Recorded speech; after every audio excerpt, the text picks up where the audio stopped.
Good afternoon. It's absolutely brilliant to be welcoming you, and please do say hi in the chat, and for the less zoomy amongst you, there's a chat button, and there's also a Q&A button. We'll explain a little bit more about that in a minute. I'm Patrick Towell. I'm the Innovation Director of the Audience Agency, and this is to check that you're in the right place. The Heritage Fund, National Lottery Heritage Fund funded programme of digital skills for heritage, and we're on event 3 of 6. This one is about digital enterprise, and we're addressing across the whole programme digital and digitally literate leadership. And so we're focusing on the people running organisations, executives, or however else we frame ourselves, boards and trustees and other people in governance roles. And indeed, I think we increasingly realise that there's all different kinds of leaders and change makers throughout organisations and outside organisations as well. So the people who lead and who change things, well, welcome to all of you. I've asked our panelists today to actually share a little bit of a personal professional journey for them as digital leaders, and how they've engaged with and learned about digital enterprise over the years. So I'm going to just I'm going to ask them to introduce themselves more fully, but I'll just say briefly that we're with us today is Camilla Stewart, who's the head of commercial programs and collection partnerships at Art UK. Sophia Woodley, who's the head of policy research at the Audience Agency, and who was also formerly the design manager at an agency called Gallant Innovation. And Chris Brayne, who's the CEO of Wessex Archaeology. So I'm extremely grateful for them taking part today and sharing and reflecting on what they've learned. And also a very important set of participants is you. So you can say hi as you are doing within the chat, but there's also another button, because this is a kind of webinar format where you can ask questions. And so please do pitch in with questions along the way. We'll do these brief intros and kind of storytelling from the panelists. We'll have a little bit of a panel discussion between the 4 of us, but we're also definitely going to open it out to you for your questions, queries, whatever occurs to you, whatever thoughts we prompt, hopefully. There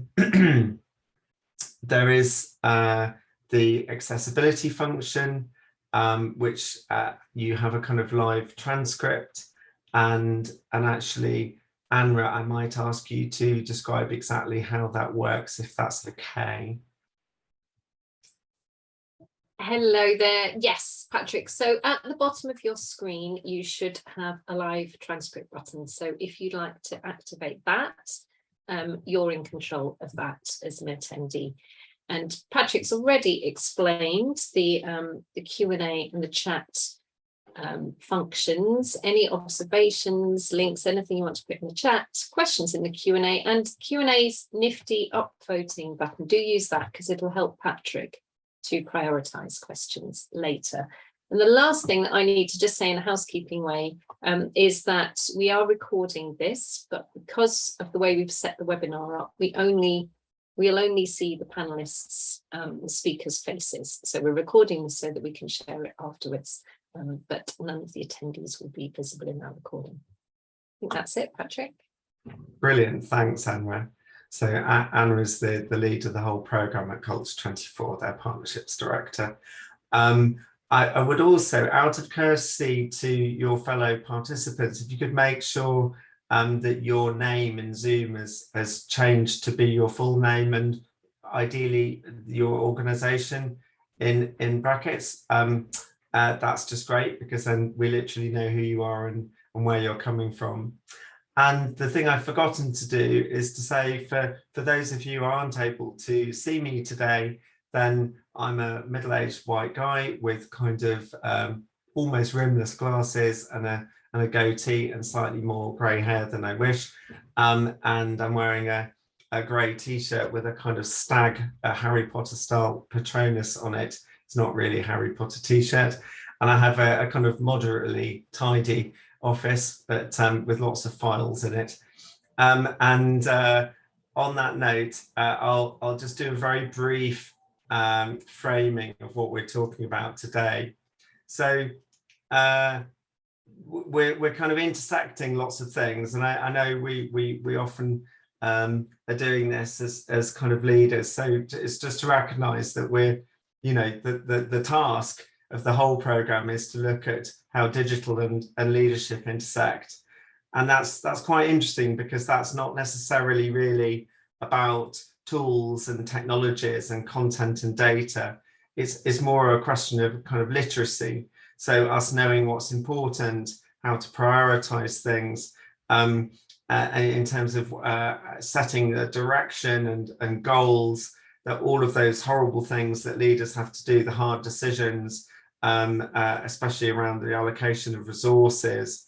And so yes, it's about digital, but it's not about the kind of using a tool or the particular kind of functional tasks. It's a kind of higher level set of things than that.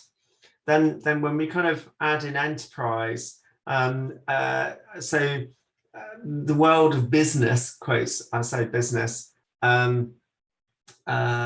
is and the world of kind of social enterprise and the world of enterprise in the whole non-profit sector, arts, culture, heritage, and creative industries, is in many ways transformed by digital, and the way that we might lead has also been transformed by digital, and yet there's also many new ways of being enterprising that have been enabled by digital. So there's a kind of I don't know, some of us, some days you might think of it as a vicious circle, but hopefully we're trying to think of it today as a virtuous circle. And then the added challenge for us today, and you in your day jobs, is to work out how that sensibly intersects with heritage. And there may be practices that are already going on in the heritage sector, but oftentimes there may be things that we can borrow from other sectors but kind of apply in a way that's appropriate and suitable.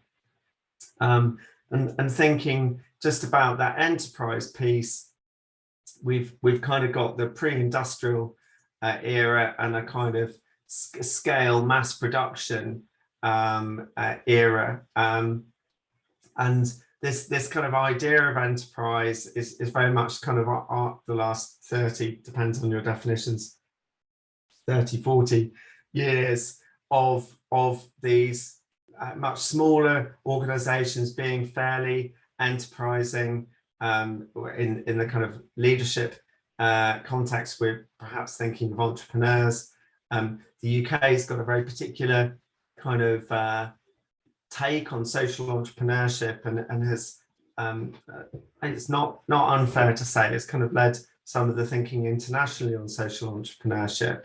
And it's just intriguing to think about, in some ways, heritage perhaps never had its scaled up version. Yes, we do have some big organizations which were born in the 20th century that operate at scale, but the majority of heritage operates in a way that is, you know, deliberately not process automated, and and yet we have this kind of enterprise culture hitting it and intersecting with it, and hopefully in a positive way. And the other thing is that there are many kind of in the kind of global economic sense of enterprise, where all of these digital platforms are global, which are fundamentally shifted what we mean by enterprise and what's possible. The kind of infrastructure that you needed to be a business or a company used to be enormous, and used to be out of reach for almost everybody. And now we've kind of got to the reverse, which is that it's in reach for almost everybody. So just even the basics of setting up an online shop and taking credit card payments, and also the more kind of creative side and cultural side of publishing and curating. But that's definitely enough from me, because we need to hear from our speakers. So just like to pass across to Camilla Stewart, reminding you she's head of commercial programs and collection partnerships at Art UK. And Camilla, I think you were going to share some of your digital entrepreneur's journey. Yes, that's the plan. Thank you very much, Patrick. So for the benefits of anybody who's not able to see me, I am a middle-aged white woman, mousy hair tied back in a ponytail with a black top on and a blue necklace, and I'm sitting in a blue painted office with a bookshelf behind me. I'm going to tell you a little bit about a journey that has ended up with a career in digital that is a million miles away from the career I anticipated for myself when I left university at 20 years old, or a little bit older than 20, having done an undergraduate degree in history, and then a master's and a PhD in medieval art history, with a particular focus on manuscript illumination and architectural space.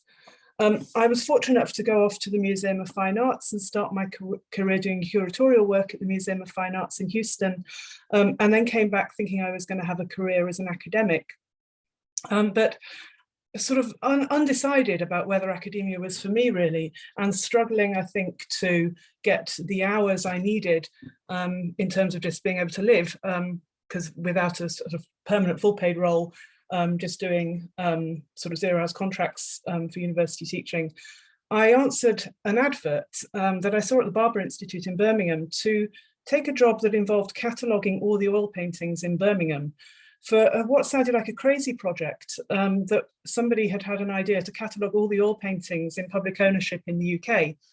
So I started off working with a photographer, phoning up Birmingham Museum and Art Gallery, the Barber Institute, actually the hospitals in Birmingham as well, to find out where the oil paintings were. And I had a lot of fun charging around Birmingham with a photographer. I don't know, where did I end up? Museum stores, obviously nice things in museum stores. Hospital lofts, perhaps not a highlight of my career. Over the course of the years, I moved on from doing the Birmingham catalogue, and I undertook other catalogues across the UK. So I ended up photographing paintings in Oxford colleges, town council offices, a lot of mayors in town councils, as anybody who has used Art UK will know. I was learning a lot about cataloguing. I was learning a lot about data gathering through Excel, and I was having a ball just visiting collections. I was becoming so well connected across collections. The point of this ambitious project was to provide a complete catalogue of what was publicly owned, because we were aware that much of what was publicly owned was not publicly accessible. It was in stores, it was in buildings that didn't have routine public access. And the original idea of making this project publicly accessible was to publish it as a series of hard copy catalogues. And I'm sure many of you will know that the Public Catalogue Foundation county by county catalogues. But also, you know, we all have a heritage focus, and heritage doesn't stay static. It's moving, it's changing all the time. Collections grow, objects are dispersed from collections as well. And a hard copy catalogue is a very static way to log collections. So the anticipation was that we would put this project online at some point, pending funding and finding the appropriate platform. By 2012, we'd catalogued over 200,000 paintings, over 3,000 collections we'd worked with. This was an early digitization project, and it was done at considerable scale, and it was done on a shoestring budget, raising money county by county, a little bit of funding from some larger funders, but funded sort of one catalogue at a time as we tried to move the project forward. Our opportunity came to move into digital came in 2012 when we went into partnership with the BBC to put the project online at BBC Your Paintings. And for the first time, there was a searchable database of all these artworks that we catalogued across the UK with a fantastic big hitting partner in the BBC. And for context, I just was looking this up before I started to give this talk. Google Arts and Culture launched at about the same time with 17 museums across the world.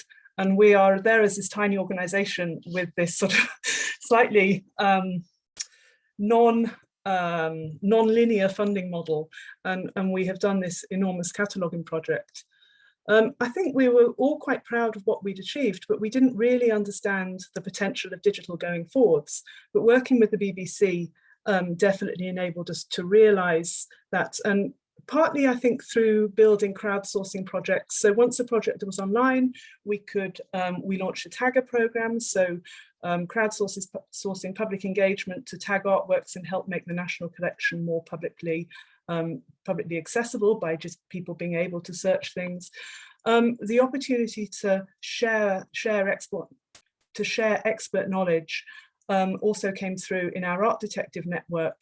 So that was a sort of early crowdsourcing project, and it still runs very successfully, whereby anybody, the general public or a curatorial professional, can submit an artwork to Art Detective and crowdsource information from experts and from the general public. And so from 2012 to 2015, as an organisation, we're really learning some quite interesting things, and individually on a personal level, we're all stepping up to understand the digital possibilities. My role at that point was very collection focused because of the experience I had in working with collections and cataloguing collections. And as we looked for opportunities to develop this project further, it became clear that there were probably more opportunities available to us if we launched independently as Art UK.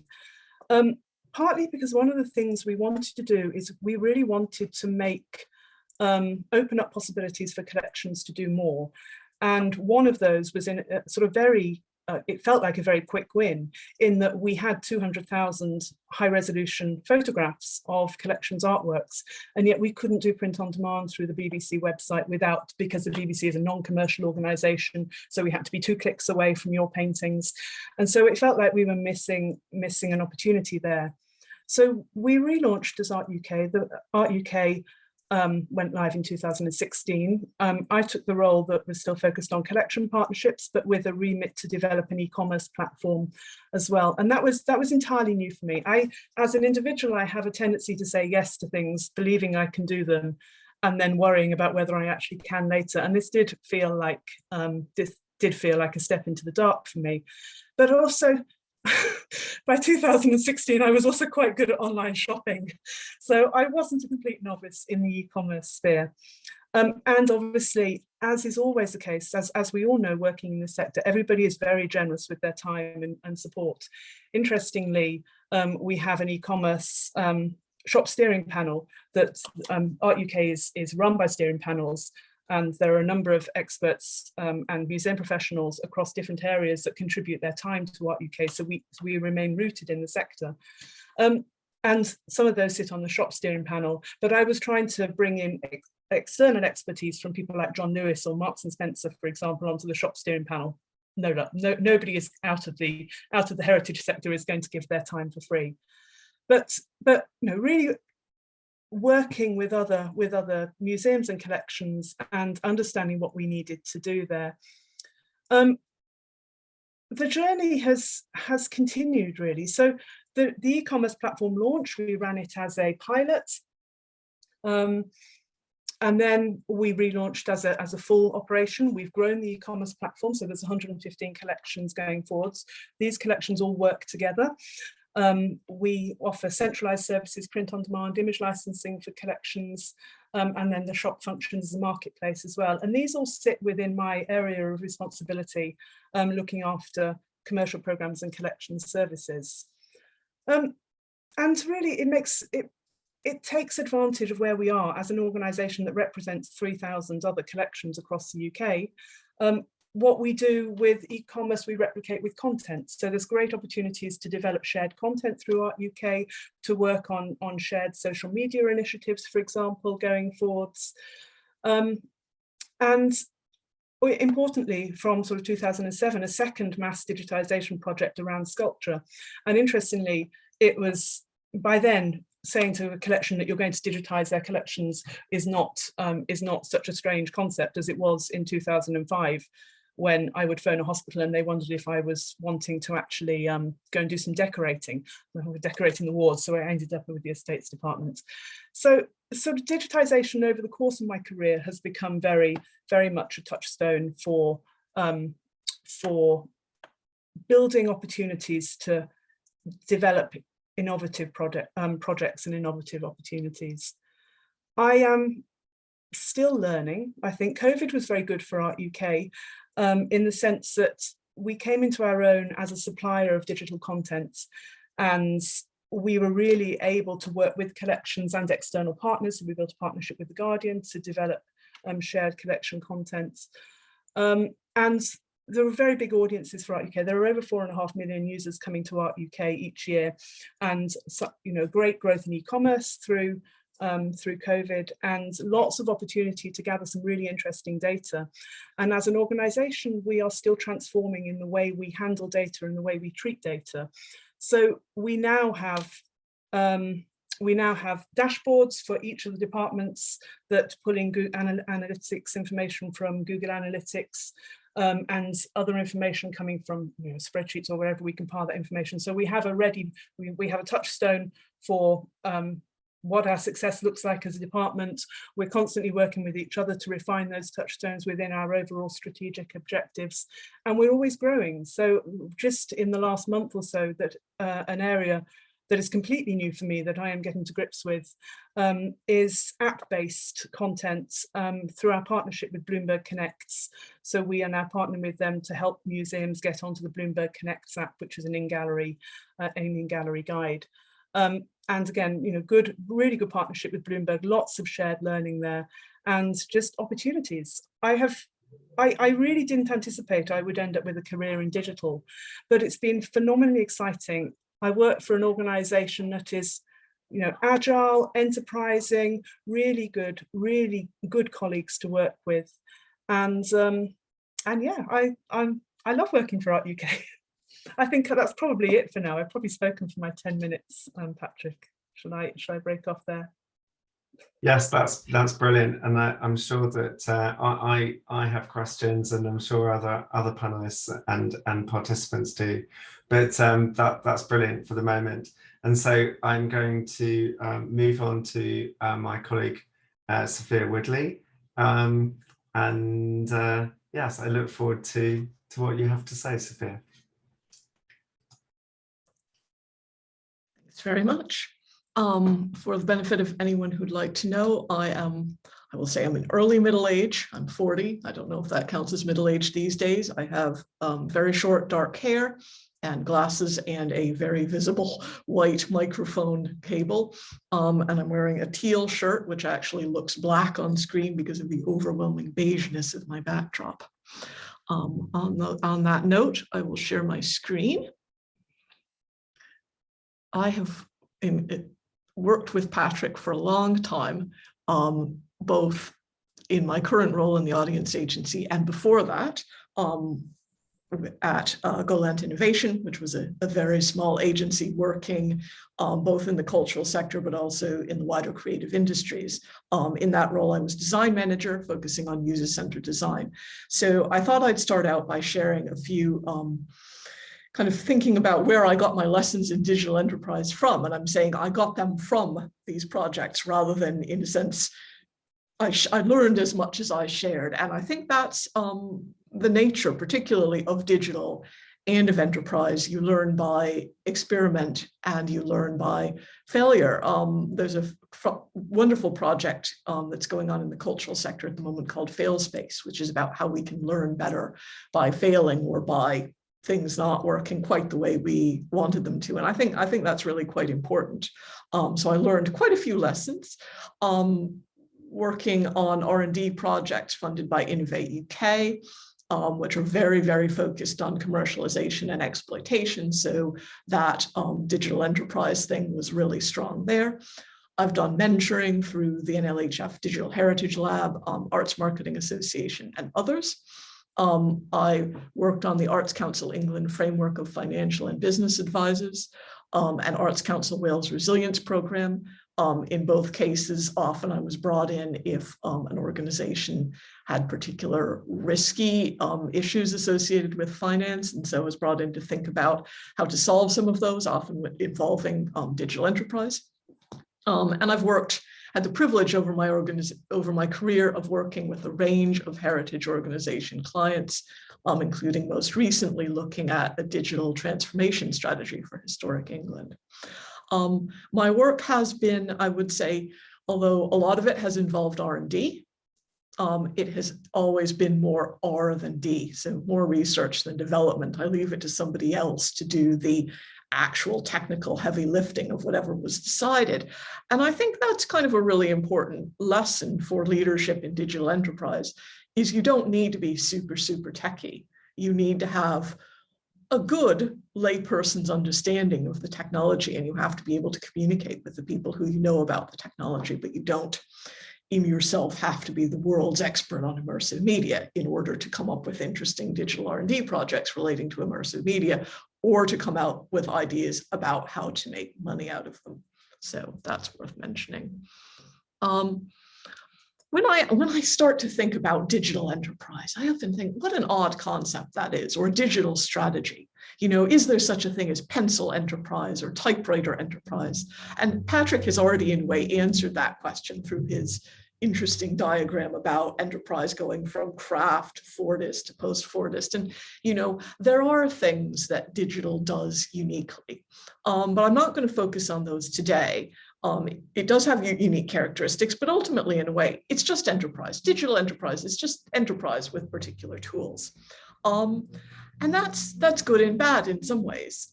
It's good because, again, you don't have to be the world's digital expert to do good strategy in digital enterprise.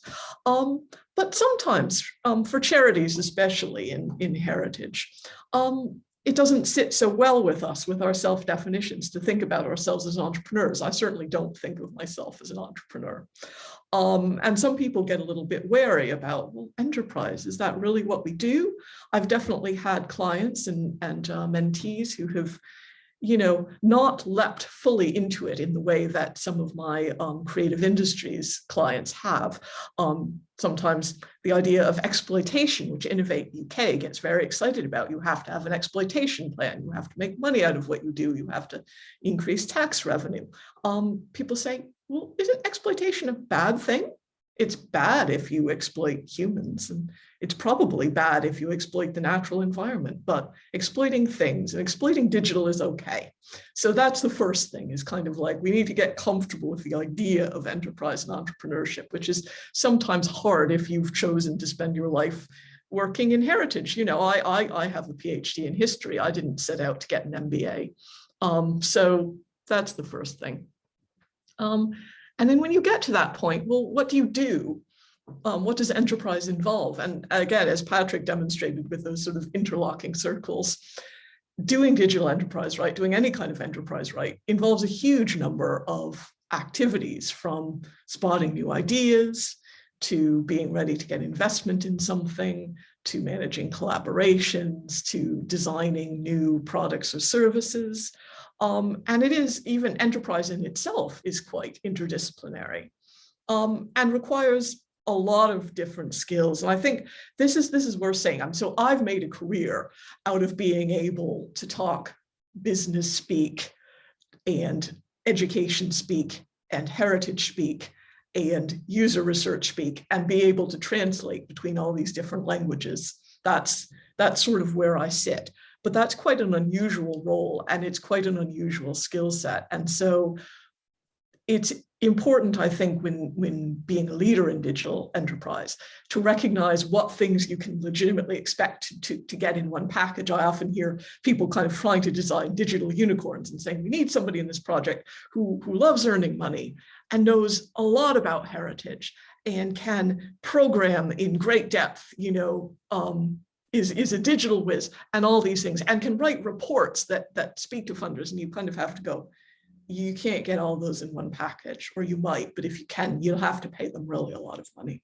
So being able to think about somebody who's very good with digital may not be very good with business, and somebody who's very good with heritage may be good at one of those. You get 2 out of 3.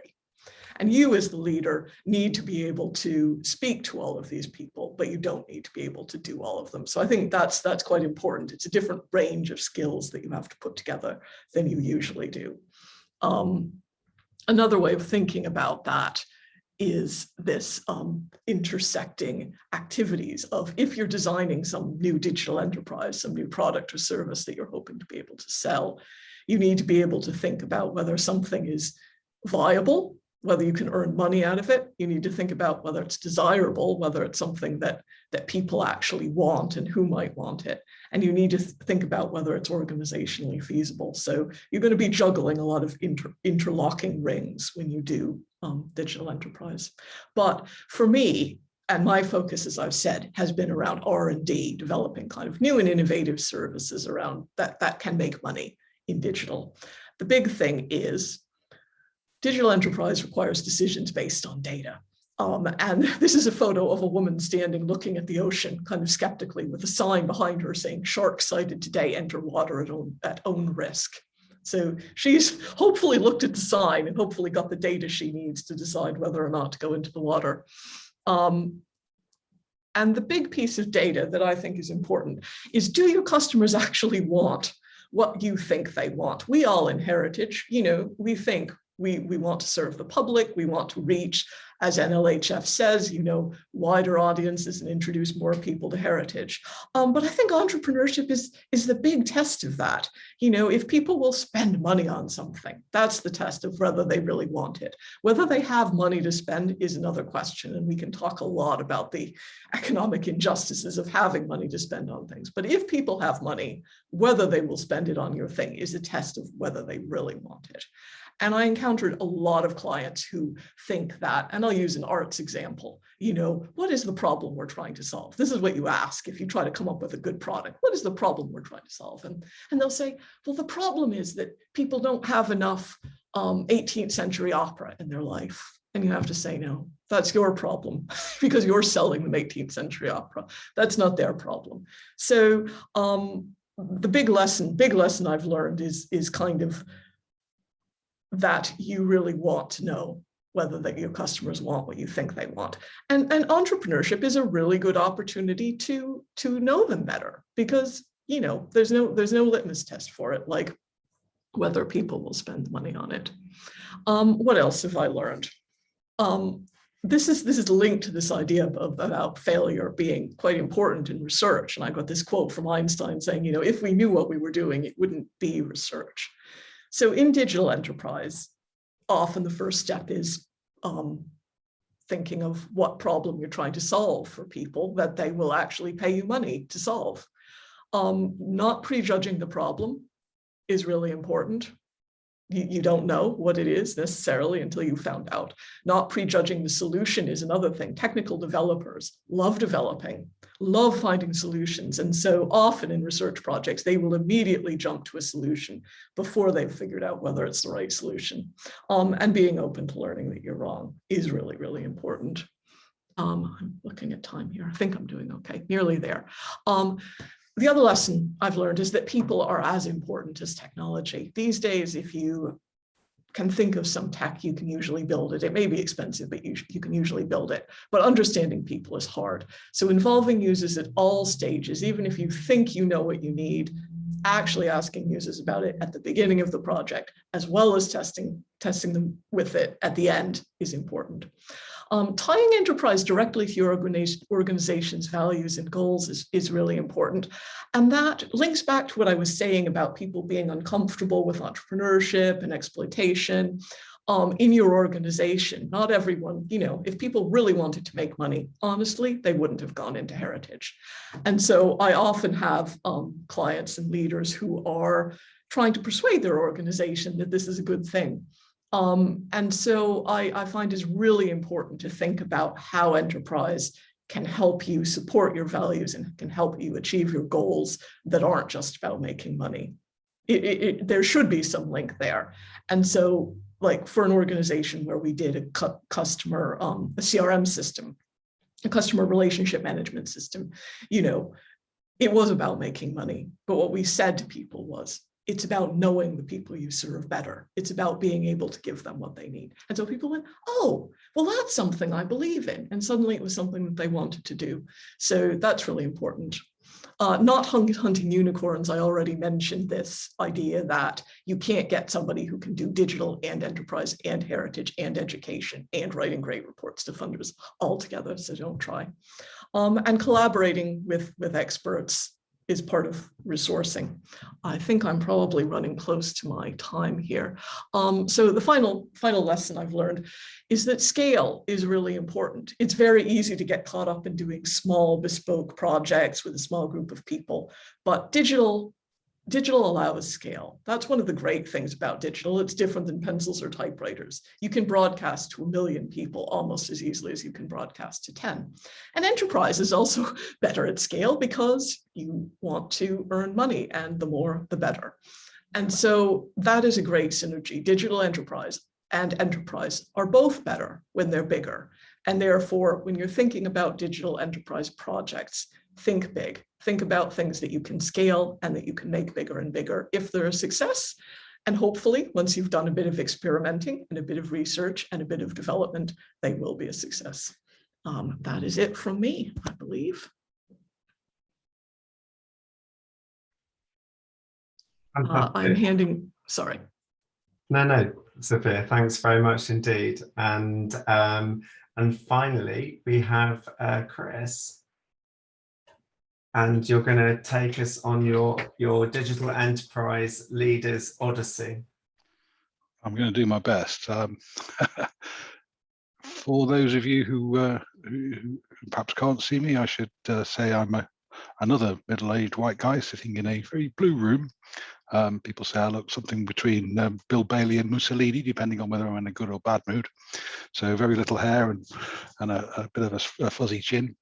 I'm wearing a bright blue shirt and a headset and a mic, which I hope is doing the job for you all. I am currently CEO of Wessex Archaeology. I'm also a commissioner at the Royal Commission in Wales, so I have a kind of perspective from both ends of one area of the heritage sector, which is archaeology. But I'm not an archaeologist or indeed a technologist by training. Originally trained as a landscape architect. I think I got a fascination with nature from an early stage and the natural world, and particularly understanding it through systems and cycles, perhaps. So that's why I ended up in earth sciences and practicing as a landscape architect, which I did for 3 or 4 years. So I'm actually fairly comfortable with selling professional services as an entrepreneurial activity. I think early on I was also involved in some micro businesses. I set up a small bike hire company as a teenager, and also sold jewelry on the market to the south of France. So yeah, not afraid of commerciality either. But I've also got a bit of a background in cooperatives in the music theatre sector, and a fair bit of volunteering as well. In fact, that's how I got into archaeology, was through a volunteering route. Personally, I've always found technology kind of satisfying, not least because it filled in some of my shortcomings. Not being able to draw particularly well as a landscape architect. I discovered that things like CAD and those sorts of tools assisted me for that. And I had a sort of transformational experience from a CAD teacher who taught me. He was actually a sea captain from Pakistan, and he taught me the few basic DOS commands that were necessary to trawl around networks. And not to do damage, just to go have a look. And in those days, it was possible to wander networks, and I learned an awful lot wandering the corporate networks and government networks that were wide open around the places that I lived at the time.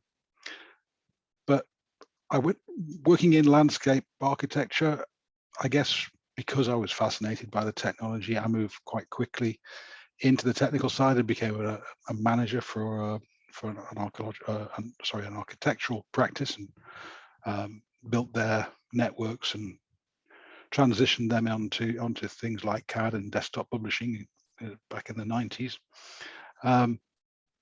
And through that, I became aware of archaeology and the strong lack of those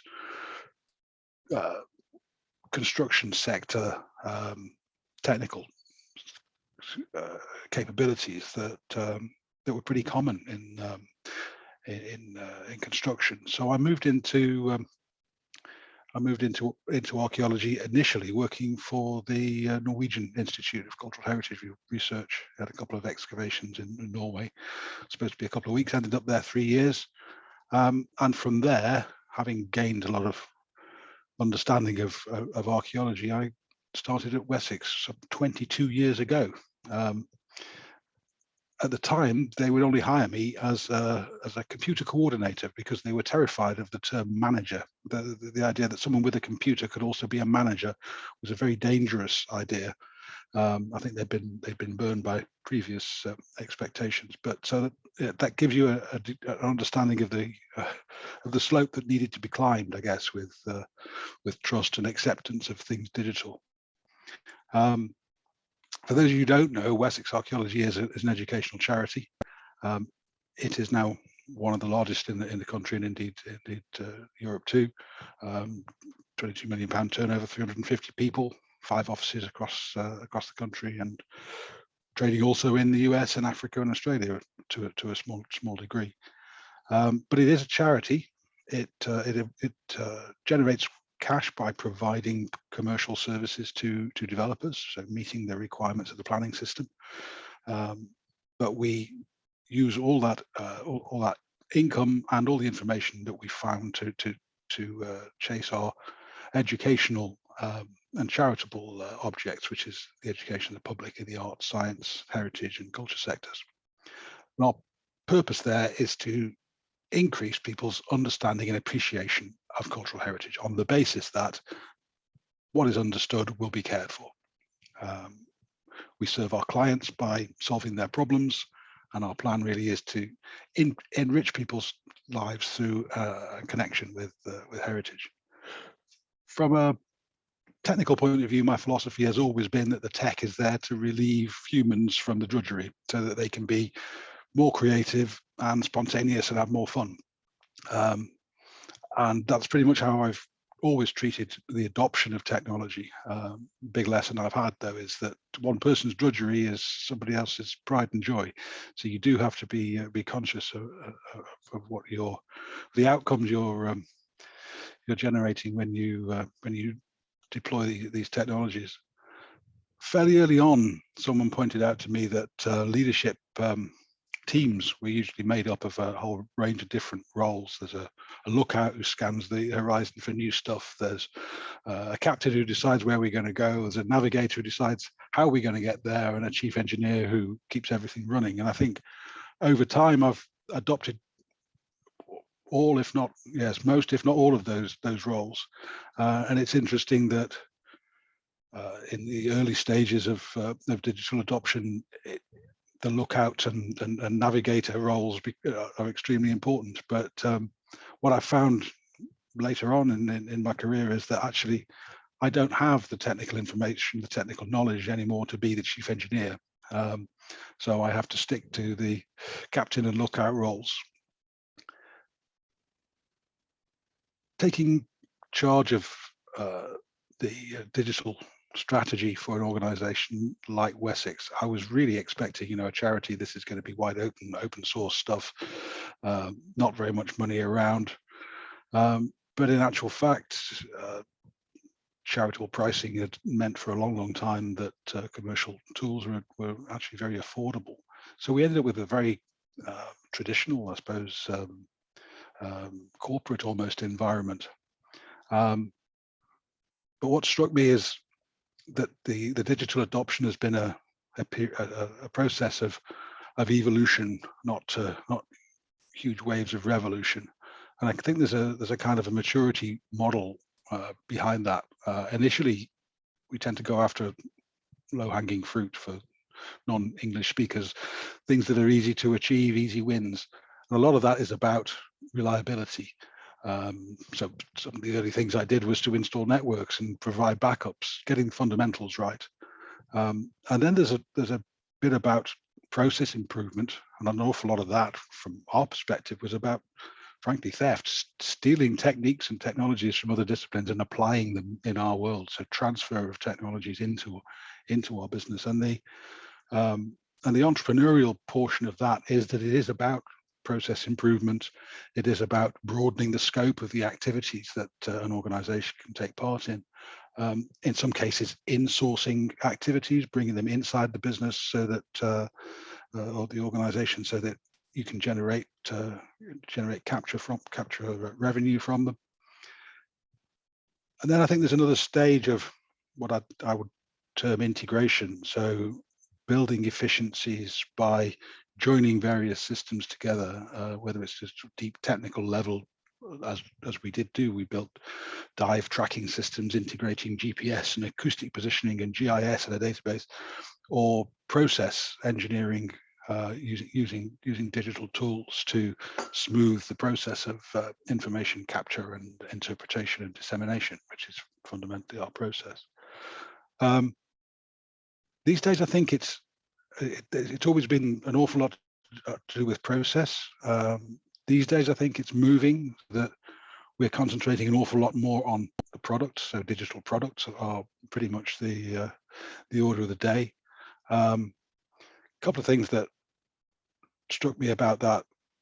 One is that we've been very lucky in having communities around us that have done things like data standards, so the Forum for Information Standards in Heritage and Inscription, and little communities that have grown up around our sector. So things like the museum's computer group and Antiquist that we set up back in 2006, and running conferences like the Computer Applications in Archaeology and Digital Pasts. All of those have built these communities in which we've been able to innovate. But where we are now is we're moving into a more transformational, I think was Patrick's word, a transformational mode. So yeah, increasingly the products that we're putting out there are digital, and we like to think of them in two forms. One is that we're creating resources. In the past, we have tended to think of ourselves as information translators. So we'll go and gather information from the environment, we'll interpret it, and then we'll hand it on to someone else who's going to curate it. We're now thinking more of ourselves as curators in our own right. So we're garnering those resources, and I quite like Patrick's model there of sort of industrial progression. I like to think that we're perhaps moving from being a first industrial revolution organization extracting information from the ground into a fourth industrial revolution building organization building its own resource and reworking that resource in a sustainable manner. So the other thing we create is experiences, and that's actually quite important to us, because a lot of the benefits that we see that we can generate for people is the experience of interaction with heritage, and that can be digital, or it can be physical, or it can be a blend of the two. So we're spending a lot of time thinking about and designing those experiences to leverage these resources that we're building. Just as a side note, I noticed today that there was a request in for more resources from our IT team. And they tell me now that the data sets that we're capturing for some of our marine geophysics jobs have moved from the 1 terabyte each to the 20 terabyte each level. and that the digital capture that people are wanting to do on our sites using GoPro, for example, are generating files of 120 gigabytes at a time. So the sheer scale of the digital capture, the digital storage requirements that we have now are 1,000 times greater than they were when I was managing the IT a decade ago. The other big change is risk. The risk around digital for organizations like ours is now enormous. The organization is pretty much dependent on the technology. So my slightly laissez-faire approach to security and compliance back in the 90s really doesn't wash it. So security and resilience and increasingly longevity of the products and the material that we create are now huge considerations. The other change I've noticed is around people. I am self-taught, I guess, largely in my technical areas, and most of the people I've worked with in the early days were self-taught and were generalists. As we moved from adoption to development, we've had more and more people who are specialists. And in fact, the specialisms have narrowed and narrowed and narrowed. So you now need 5 or 6 people to build a web stack rather than just one. But interestingly, on the other end of things, generalists have become even more general in the digital skills they're expected to wield. So in a sense, the generalists have become even more generalists, where we've now become creators and curators, all of us. So that's very different. Finally, I just wanted to talk very briefly about partners. I've mentioned previously we get a great deal of value out of curatorial organizations who come up with frameworks for data quality and the like, data standards. Increasingly, we're finding that our own clients, people like HS2 and National Highways, have got aligned interests in the education and public engagement areas. So we are finding ourselves working much more closely with those sorts of organizations and providing digital content and digital experience for their purposes. Increasingly, they're asking us to be able to, for example, hold digital content on content management systems for the long term, for 10 years and more. And the other area of partnership is this horizontal one, recognizing that digital removes a lot of the costs from collaboration, and recognizing that there are lots of organizations with aligned interests, the same remit as us. So one thing we've been working on recently is to try and build a shared digital media platform for all of the third sector archaeological organizations in the country. And that's been a really interesting experience. It's still early days. And I guess in shorthand, the lessons we've learned from that is that actually it takes an awful lot of effort to create a collaboration like that. It takes a long time to bring people along to be comfortable with the kinds of purposes that are blended in an idea like that, in that it is both for public benefit and also for profit. It takes a long time to build the trust amongst the individuals who need to be involved. And actually, when organizations are operating in both commercial and public benefit realms, getting access to the leadership, the people who can make those decisions, can be a long and painful process, as indeed can be bringing along the right people with the right skills from within those partner organizations. So I'd be very interested to hear a bit more about the positive experiences that one or two of our other panelists have had. I'd better stop there. I reckon I'll move my 10 minutes by some distance. So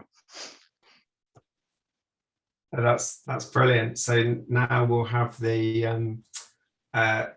panel to kind of be within our panel discussion, and we've got some questions coming in from in the Q&A, and I just encourage people to post some more questions as we go, but we'll set off on some of the questions I think you posed each other in a way. So we didn't plan this at all, but you all talked about scale. And I thought that was fascinating because I don't remember discussing that at all last week when we were preparing. So I wonder for those listening who may be in modest organisations, what's that to do with them? In other words, this need for scale for enterprise and for digital to work.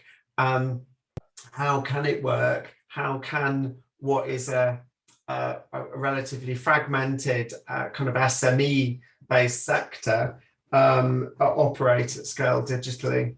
And it's totally unfair, but I'm going to ask Camilla first. It's fine. We operate at scale with lots of SMEs. I think there are just massive, huge advantages to collaboration. And Chris has been talking about collaboration here as well. And interestingly, I was nodding as he was talking along with many of these challenges around bringing other people on, particularly around finding the people at the top that can make the decisions and sort of really conveying to them the opportunities of working together. And certainly working at scale. So for us, large scale digitization projects, and then working with what is now 3,500 museums, it gives us lots of contacts. We very much hear what people need because we're always talking to collections. We're talking to them if we're in a storeroom digitizing a sculpture. We're talking to them on social with feedback that we're getting through. We run webinars for collections, so we're always getting this feedback. We have our sector steering panels as well, and we're able in many ways to bring these together. So the e-commerce solution has arisen out of this question. Why can't we do print on demand? You have the image assets. Why can't we print the photographs that are on Art UK? And so scale enables us to, ironically, it enables us to be agile because it gives us enough of an audience and enough participants to drive a project forward. We don't need 3,500 people to move forward with every project. We need a strategic vision and 10 partners to get a project off the ground. And once we have run this as a trial project, this is exactly what we did with the shop, once we have run it as a pilot project, then we have learnings from that. We have insight. We know what works, we know what doesn't work. We can take what works to our steering panels. We can bring in external organizations and again, this came through in other conversations as well, where we lack knowledge within the teams. I have definitely benefited from building a team that has come with specific areas of expertise that I lack. And it enables us to make strategically appropriate decisions, I think, by being able to work at scale. Great. There is no simple answer to this. And Sophia, you mentioned scale several times. Have you got a view on how, say, medium size heritage organisations can achieve scale through working with others? Is it always about platforms like Art UK, or are there other models? I think when thinking about digital and scale, it's quite important to make the distinction between the sort of innovative, the R&D, the type of projects I was talking about, which are things you hope to be able to scale up, that they'll catch on and become a success and you can do bigger things with them. And the sort of, in a sense, business as usual digital, digital enterprise is just as obviously kind of selling tickets to your event digitally, or keeping track of your payroll digitally and doing digital finance. And those sorts of things, you're taking advantage of someone else's scale. You're using a tool or a platform. You don't have to develop it yourself. You can take advantage of a commercially available tool like Eventbrite, or you can take advantage of the audience agency's statistics about visitors or what have you. And so that sort of thing, in a sense, the scale is external to you, and you don't need to be ambitious about that sort of digital enterprise. You might just say, I want something simple that will let me sell this. I want to print postcards and sell them in my gift shop. And it's okay to not be ambitious about that. Like, not everything has to conquer the world. And I don't think you need to feel that digital has to conquer the world. You can take advantage of something very efficient that somebody else has created and sold at scale, and that's fine. But in terms of innovation, collaboration, yes, is absolutely key. And you have to be very savvy. I think what I've heard from people is, collaboration does take a huge amount of time and energy to do well. And so I think you need to be very, very savvy about when you want to leap into something and when you don't, because there are many things that will just take up your time and not give you a return in terms of money or in terms of learning. But the right ones are out there. Great. Yeah, and we had a comment from Edmund at Historic England about collaboration being hard, but in some ways digital, we don't really mean here the digital R&D, but just kind of digital collaboration platforms like this, and like the Google Doc that we've used to plan the webinar, Zero accounting software, the kind of thing that Sophia was mentioning. Those kinds of things do suddenly make multi-organizational and at a distance collaboration easier, certainly, than it used to be when I started work 30 years ago, or whenever it was. Longer than that, I'm afraid. There's a question from, I'm going to mispronounce the name, I suspect. I'm going to guess Concha, but that could be wrong. From Innova to Art UK, but I actually think it's a more general point that we kind of touched on around: is data and content open? What IP do you retain? What do you charge for, when, in what circumstances? And so there's a specific question for you there, Camilla, but then also maybe Chris, after you're a data organization, and I've worked with you for a couple of years, and I don't know which you give away and which you sell. So, but Camilla, the specific question about high-res images, and are they made available for free, or is that one of the licensing things that you do? Okay, so it's a bit of a minefield around high resolution images at the moment. And as an organisation that works across the sector, we are very mindful of trying to give everything to all collections in relation to open data. So there are collections, increasing number of collections that make available their high resolution artwork assets available for download. We don't do that at Art UK. We have a range of Creative Commons licenses that are applied to all the content on Art UK. This sort of complex network of licenses is managed by our extremely experienced and really dedicated copyright team. And so through our contracts with collections, we allow them to assign the appropriate license to their artworks. Collections can sign up to do image licensing through the Art UK shop, i.e. and make their high resolution artwork assets available for commercial use. That is a separate contract. It's by individual negotiation with individual collections. Some agree to do that. Some are giving their artwork assets away freely available on their own site, so they don't do that. So it's not a one size fits all. We enable what permissions we can to allow collections to do what they want to, and we're always looking at this. We're always looking at how we can improve this. Where is the sector going? We were just discussing this with our steering panel the other day. Are the questions we're asking in relation to assets the same now that we will be asking in 5 years' time? How quickly is this field moving? So the sort of image licensing, it works with these layers of permissions. For the print on demand and the products, again, that's a separate contract. Collections agree which artworks they want to made available. Not all the artworks on Art UK are available for everything. It just depends on what permissions collections assign. And Chris, I'll leave you to answer the sort of more general point there about sort of to broaden this out a little bit. Okay, in terms of data and products, we have a sort of range of views, I suppose. Certainly, we have a conversation every time with our clients, who are always interested to hold the copyright of everything that we produce. And that was something that we were previously fairly naive about negotiating over. There is a requirement to deposit the results of archaeological work in a public archive. So, in the sense of the production of the raw data, if you like, and indeed some of the interpreted data, that will go into the public domain, and that is part of our charitable delivery. We increasingly negotiate with our clients so that we hold the copyright, so it's easier for us to do that, and it's easier for us to resolve embedded copyright problems such as ordnance survey licensing or the use of other people's third-party data, which can be very complicated.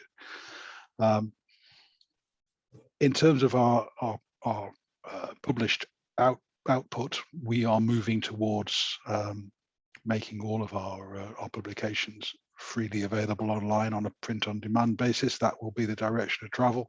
So we're not looking to monetize the academic publications or the synthetic publications that we produce.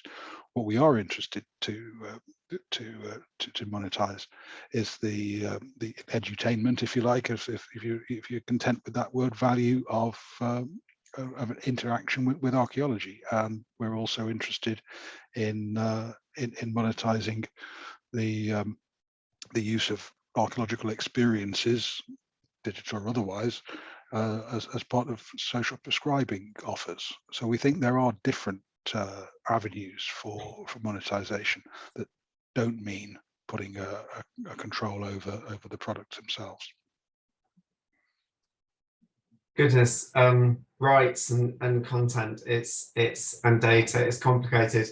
You mentioned one of your early kind of entrepreneurial experiences, which I think does affect whether you're kind of where you learn your enterprise and entrepreneurship. I realized that at school, I wrote all my revision notes for each subject on 2 sides of A4 and got my mum to photocopy it and then charged people to have those revision notes, which I then turned into a software business when I was 17. And the serious point there is, I think that we tend to think of the heritage sector assets being land and buildings, and that is true, but the UK is a knowledge economy, and for quite a long time, and I always forget how many years, but it's something like 18 or 20, we've invested more in intangible assets as an economy than we have in intangible. So more than equipment, tools, land, buildings, or whatever, and that's fundamental to the fact that we are a creative and heritage is part of the wider kind of creative industries. So I think that the digital leadership and the enterprise slant on it is in many ways pushing all of us as people leading different aspects of heritage to think about those intangible assets. And I think, Chris, you were talking more about things that were kind of knowledge, and research and evidence, and maybe a kind of data sets that were kind of representative of spatial things. And then Camilla, you were talking more about kind of classic image content, but perhaps some of the related data as well. I kind of moving on, and maybe to Sophia first next. There's a question about what's the challenge for heritage organisations about generating income? Is it knowing what to do or how to do it? And I suspected that you and I might think that the question might be more a question of motivation and why, but I don't want to prejudge your comment. Yes, there's a few things. I've been pondering this one. This is an interesting question. I was hoping it would come to me. The simple fact is heritage in general does generate enormous amounts of income, or could generate enormous amounts of income. If you wanted to set up a digital auction and auction off the Staffordshire hoard, I reckon you could earn quite a bit of money doing that. For that matter, the sale of Beatles albums is doing pretty well, and those are heritage by now, practically. So it kind of depends on how you do it and what you define. The thing that hampers the sort of heritage organizations that we're talking about is because your main aim is the public good. That's why you wouldn't auction off the Staffordshire hoard. That's why you're holding on to a lot of things that cost a lot of money to take care of and maybe don't have an immediate value to just holding them.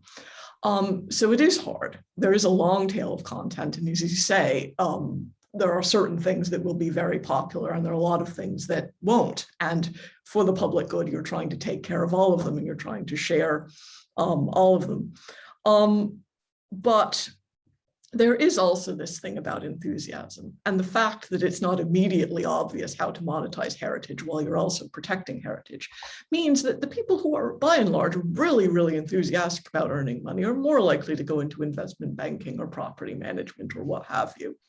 You know, there are other lines of work. There may be lines of work where you can, you know, deal with heritage things. You can work for Sotheby's and you can handle heritage and you can make money. So the people who are going into the heritage charity sector, with a few exceptions like Patrick perhaps, are not the ones who wake up thinking, oh, wow, isn't it great? I can create a business model today. So I think there is something about the enthusiasm and there is something about the challenge. And I think there is something about the culture of the heritage sector in a way that, although we're now talking more about these things and it's now becoming more of an imperative, in the past, it hasn't really been viewed as the most important thing about working in heritage. And so there might be some parts of the sector or in some countries where there's more of an entrepreneurial attitude about it, and that may shift. So it's a combination of things that I think leads who's interested, the fact that it's not the most obvious sector to make money on. And because of that, it leads to a culture and it leads to lack of knowledge that I think we're doing a small part to try to fix now. I'd be interested to know if people agree with me about all of that or not. Camilla, what's your view on the motivation of your partners to make money and then, you know, the next level down in the sense of you collaborating with them to work out what is exploited, because you're providing the how? I sort of may partly answer your question. I'm sort of partly responding to Sophia as well. I think there is definite, so the funding models for organisations have changed over the last 10 years. We're all very aware of that, and the need for us all to generate revenue to support our sustainability has become very ingrained in leaders, the thinking of leaders. We all have to be addressing how we are going to support ourselves as organisations and factor that into our longevity. So I think people are thinking more commercially organisations than they ever have before. I see certainly during COVID, a massive explosion in individual heritage organisations setting up e-commerce sites, partly because of capacity. People were actually outside of the collections, they were working from home, they had the physical time to do these things, and partly because of that, that top-down direction that we need to be looking at how our doors are closed, our cafes are closed, we need to be looking at opportunities to generate revenue here. But as a sector, we struggle with revenue. We struggle with, you know, simple things like advertising revenue and the support of, and I spoke about sort of my inability to get John Lewis to join our steering panel. The support of, you know, big tech, big organizations who care about the heritage organizations enough to invest time and energy into it, and the budget to effectively advertise, certainly at an e-commerce level, at a digital level. Digital advertising is expensive. You know, having a team that runs a digital advertising budget so that you are confident that your material is sitting at the top of Google search, or is paid content, or is coming through in Google shopping, it takes a lot of financial resource, it takes a lot of internal investment as well. And these are challenging things to navigate. They're challenging at a financial level, they are challenging at a knowledge level. Google Ads and Google Shopping, notoriously difficult to get the algorithm right on these things and make sure your content is. So we have an agency that manages this for us.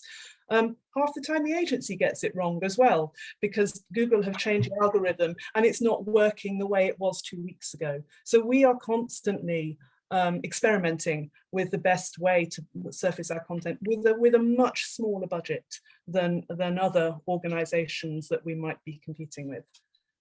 Goodness, I wouldn't know how to commission that, let alone do it. And in fact, that neatly segues us onto, I think, our last section of our discussion has been set by one of our participants. Can I say something, one thing, sorry, about come back on. I want to just say something provocative about leadership and about heritage and entrepreneurship. A lot of the people in the creative industries I work with in startups, they're going to sell their immersive content idea to Epic Games, or they're going to sell it to British Airways, and they're going to get rich. And frankly, that's the motive. You know, they're going to make out of doing good digital enterprise, they are personally, if all goes well, going to make quite a bit of money. And in a heritage organization, that's not the case. And we're not in it because we want to make a lot of money, I think, in general. But it's an interesting thing to think about. You know, there's a personal motive in the commercial sphere that people in heritage organizations don't have. And that's maybe worth thinking about.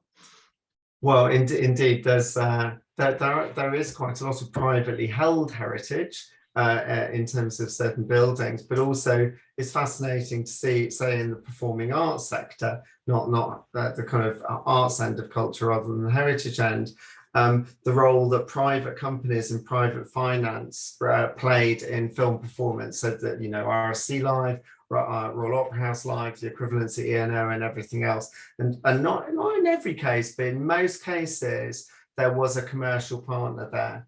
And in the I mean, the Royal Opera House was an unusual case where in the end actually their enterprises division became extremely well adept at doing it, and in fact bought one of the publishing distribution companies that was to do with CDs and other publishing. So it was almost the other way around, but that was partly because they had an enterprise division. But the challenge has been couched in terms of what Chris said about being captain, not chief engineer.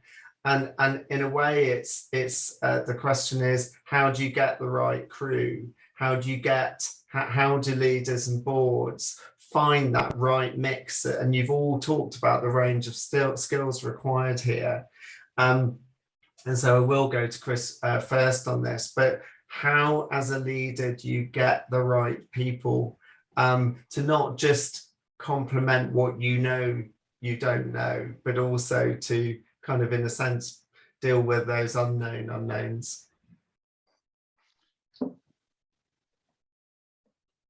There are people within your organization already who have the right skills and the right tendencies and the right attributes. You can and you can find them, and I think you do that by expressing the vision repeatedly and making it sufficiently exciting and believable for people to put up a hand and say, you know, I quite fancy a crack at that. But that's not the only source, and we have definitely realized that we needed to broaden our reach when we're recruiting and to look across into other related disciplines, charity sector, for us, marine survey sector, hard technical disciplines, in order to find people, even legal and professional project management type skill sets. You know, all of those we've recruited in the last couple of years from people who've never worked in our sector before. What's interesting, I think, is that one effect of the pandemic is people thinking, and particularly the climate crisis, people are thinking about what kind of contribution they want to make over their careers, and they're finding that heritage, in some senses, is a means to give back. So we're finding people who are mid-career in say petrochemicals, and they're very keen to switch into our sector to come and do good. Yeah, we're for our tech recruitment, we're definitely looking to that tech for good world where people haven't necessarily worked in arts, culture, or heritage before. Definitely. Camilla, you've talked about commissioning things that I wouldn't know how to commission. How do you assemble the right skills around you? And I don't just mean, I suppose, the more technical, but perhaps some of the commercial enterprise ones, or just even different lived experience or different attitudes. How do you and your fellow executives kind of build that team? So I think it starts with a clear digital strategy about what we want to achieve, and an understanding of the insight, which, because we're a digital organisation, is mostly through Google, additionally through survey data, around whether we're achieving this or whether we're not achieving this. I think Chris mentioned it's about articulating the vision to the team. So we regularly do that across our teams. We all understand what the organisation is about. And Chris is absolutely right that this knowledge is often in your team. So our head office is in Stoke currently. I had an away day with my team in Stoke quite recently. Even the people who, this was focused on e-commerce, but even the people in my team who weren't focused on e-commerce, because as I said in my introduction, I didn't know much about e-commerce in 2016, but I did know how to shop online. And that's exactly, but that's it. Everybody is bringing this experience, this lived experience of how to do things, how things look when they're done well and how things look when they need to be improved. Everybody knows that. So yeah, talking to the team, understanding that your team knows an awful lot, listening to your team, letting them have opportunity to bring ideas to the very top, I think is really, really important. And then going back to those strategic objectives, understanding where you're succeeding in relation to those strategic objectives and where you're not succeeding. And if you're not succeeding there, what is the bit of information that you are missing, that your team hasn't brought with you? And where do you get that from? You know, is that a sector partnership? So the partnership with Bloomberg around developing the Connect app, I think I will have potentially lots to learn from Bloomberg's ability to analyze data and feedback user information. So, you know, we have a partnership there coming in. We employ consultants when we don't know the answer to a particular problem. We recruit and we write the job specs with these things that we don't have in the team at the very top of the job requirements. So it's, you know, I think it's a multi-pronged approach, but really, you know, understanding what you have and listening and valuing the team that you have is really, really at the core of that, I think. Sophia, I think also we'll pick up on a question that you posted in a minute, but you've mentored and coached quite a few people running things. How do you encourage them to get the right skills to have confidence and capability in digital enterprise? That's a very interesting one. I think being able to tease apart the skills that they need is quite a skill in itself. And as the other panelists recognized, it's often about realizing that it isn't a skill necessarily in a particular aspect of digital, or that it's something that can be filled through experiences that are not the normal experience, such as the online shopping example.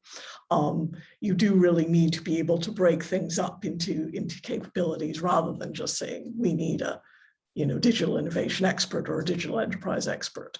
And once you break it up, you may realize that you can combine, that the roles split in different ways than you thought they did at first.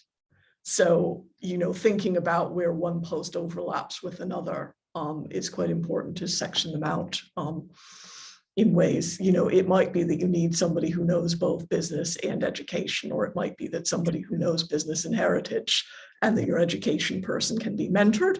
I think helping them think while I'm mentoring them, helping them think about ways to get mentoring and to develop skills of people who are already in the organization is also absolutely key, because there is usually some way that somebody can be brought up to speed with the right willing and the right motivation. And given how many ways there are to educate oneself nowadays, that the trick is not so much having to take a course or having to be an expert from the start, but actually being able to know what questions to ask and where you might find the information. And that's as important in these days of adaptability and very agile job roles as it is being an expert from the start.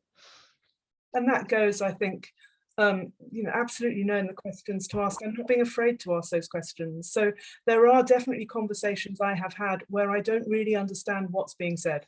I think I've got the right end of the stick, and it's actually not being scared to say, have I understood this correctly? Is this what you're proposing to do?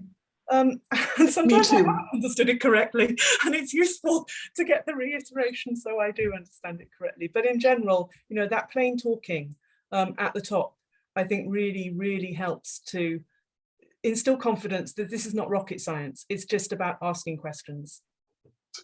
And a reminder from Chris in the chat about paid internships. Sophia, you had a question for the other two panelists. Do you want to ask that as the final question of the day? Yes, I was taking inspiration again from the Failspace project, and I know Chris already answered it in chat. What is one thing you've tried in digital enterprise that didn't work or that led to some unexpected conclusion, and what did you learn from it? Do you want to go first so everybody can hear, Chris? I did see you put an answer in the chat. Do you want to? Yeah, I can tell you about that. We did start a podcast series. I can't remember how long ago it was, but it was certainly about 10 years before anybody else thought it was a good idea. I guess the mistake we made was that we looked at ourselves and we were all carrying iPods, so we figured the rest of the world was carrying iPods too. But no, that wasn't the case. We misread our audience entirely. But I guess what we learned was what level of technical competence was required to produce a product that was of the right quality, that people could bear listening to it on such a high quality device, I suppose. And that was actually quite a steep thing to learn, and that prepared us for when we then realized that actually YouTube was the place to reach the masses. There are some interesting general lessons there. Don't be too innovative, and don't assume that your audience is the same as you. And I think that last one is a really, really basic one that people do have to remind themselves of, me included. Camilla, the final word. Well, I have to wrap up with details of the next seminar, but you do get to have the final word of the panel. I get a final word. I think it's hard, learning, I should say, from experience and frustrations is around choosing your platform, I think, for us. And actually, again, Chris mentioned this longevity of technical infrastructure and making sure you are investing in something that is constantly being updated, constantly being renewed, where the suppliers are invested in the product as you are. So I think that's my sort of big takeaway from running our e-commerce shop. Make sure that the platform is moving with you. So we're probably going to move on to a new platform next year for our e-commerce shop because we think that there are sort of more mainstream suppliers that can actually deliver the technology, because it changes so fast. The technology moves so quickly at the moment that in a year it's out of date. So moving forwards with that sort of open-ended technology, I think would be a key takeaway for me. Amazing. Well, that was so interesting for me. I hope it was equally interesting for all of our participants. Thanks so much for being so incredibly open and honest about what you've learned along your digital enterprise journey as leaders in your own right. And I would like to say thank you very much to Anna, Alec, and other colleagues at Culture 24 who made all of this possible, and Josie at the team at the National Lottery Heritage Fund.